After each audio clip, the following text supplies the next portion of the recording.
নমস্কাৰ ছাত্ৰসকল, স্বাগতম জনাইছোঁ আছাম টিচি ইউটিউব চেনেলটোলৈ। মই আজি আপোনালোকৰ মাজলৈ লৈ আহিছোঁ চতুৰ্থ শ্ৰেণীৰ লেচন 12 আজৰি পৰৰ কামৰ প্ৰশ্নটো এনে সকলোৱে ভালদৰে শুনি যাব। আৰু যদি মোৰ চেনেলটো ছাবস্ক্ৰাইব কৰে যাতে আগলৈ এনেকুৱা ধৰণৰ ভিডিঅ'বোৰ পাই থাকে, আৰু যদি সকলোৱে মিলি মোৰ চেনেলটো 1K ছাবস্ক্ৰাইবত সহায় কৰে তেন্তে তাৰে আশা কৰি মই আজি ক্লাছটো আৰম্ভ কৰিছোঁ।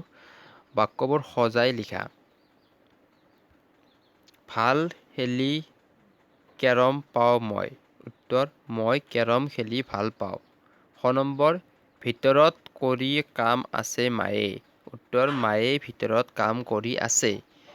গ নম্বৰ, ধুইছে ৰিমাই কাপোৰ পাৰত কুৱাৰ। উত্তৰ, ৰিমাই কুৱাৰ পাৰত কাপোৰ ধুইছে। তলৰ যুক্তাক্ষৰবোৰ ভাঙি দেখুওৱা। পইৰপ্ৰ, প যোগ ৰ, নৈদণ্ড, ন যোগ দ, নৈদণ্ড, ন যোগ ধ নৈদণ্ড, কৰক্ৰ, ক যোগ ৰ, কৰক্ৰ, হয়তস্তু, স যোগ ত যোগ হ্ৰস্ব উ, হয়তস্তু। তলৰ শব্দবোৰ ব্যৱহাৰ কৰি বাক্য সাজা। উত্তৰ, প্ৰশংসা, ভাল কাম কৰিলে প্ৰশংসা পোৱা যায়। চোতাল, ল'ৰাকেইটাই চোতালত বল খেলি আছে। কাঁহী, আমি কাঁহীত ভাত খাওঁ। চিকুনাই, ৰহিমে বন্ধৰ দিনত সিহঁতৰ ঘৰৰ বাৰীখন চিকুনাই দিলে। তিৰবিৰ, ৰাতি আকাশত তৰাবোৰে তিৰবিৰ কৰি থাকে।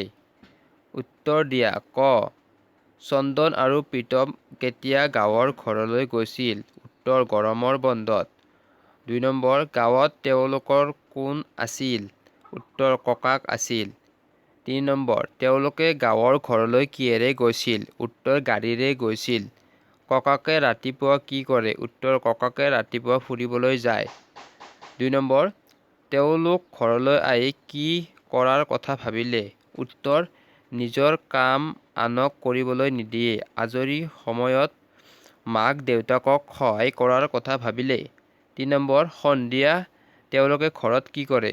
উত্তৰ, সন্ধিয়া তেওঁলোকে ঘৰত শুই নতুবা খেলি থাকে। ৪ নম্বৰ, নিজৰ কাম নিজে কৰাটো তেওঁলোকৰ কাৰ পৰা শিকিলে? উত্তৰ, নিজৰ কাম নিজে কৰাটো সিহঁতে ককাকৰ পৰা শিকিলে। আজিৰ ক্লাছটোত ইমানখিনি আছিল। মই ইয়াৰ আগৰ লেচনখিনি দিছোঁ, যদি চোৱা নাই সকলোৱে চাব, আৰু সকলোৱে মোৰ ভিডিঅ'বোৰ শ্বেয়াৰ কৰিব আৰু কমেণ্ট কৰিব, আৰু লগতে চেনেলটো ছাবস্ক্ৰাইব কৰিব বুলি আশা কৰি মই আজি ক্লাছটো ইমানতে সমাপ্ত কৰিছোঁ। নমস্কাৰ।